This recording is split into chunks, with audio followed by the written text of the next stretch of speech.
जय जय श्रीमन नारायण। मैं सीता श्रीनिवास।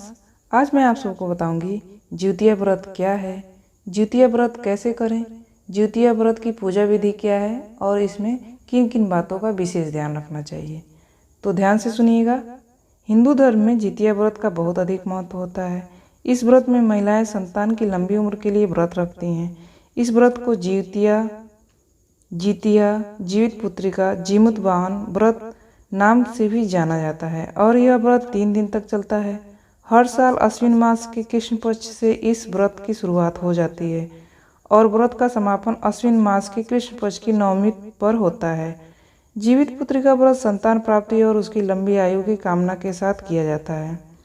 धार्मिक मान्यता के अनुसार इस व्रत को करने से संतान के सभी कष्ट दूर हो जाते हैं।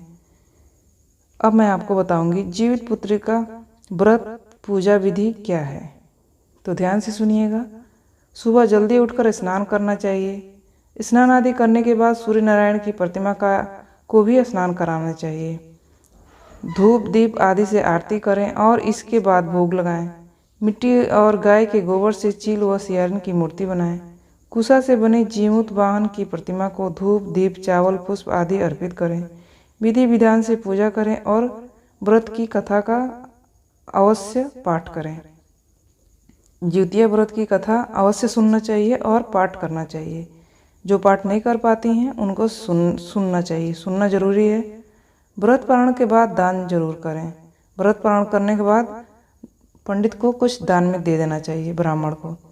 अब मैं आपको बताने जा रही हूँ इन बातों का ध्यान रखिए। विशेष ध्यान किन किन बातों का रखना है, ध्यान से सुनिए। इस व्रत को रखने से पहले नोनी का साग खाने की भी परंपरा है।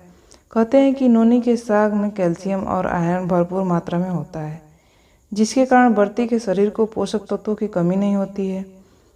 इस व्रत के पारण के बाद महिलाएं जितिया का लाल रंग का धागा गले में पहनती हैं।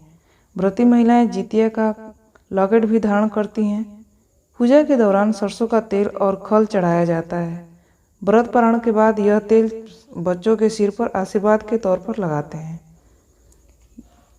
ज्योतिया व्रत की इतनी सी जानकारी थी।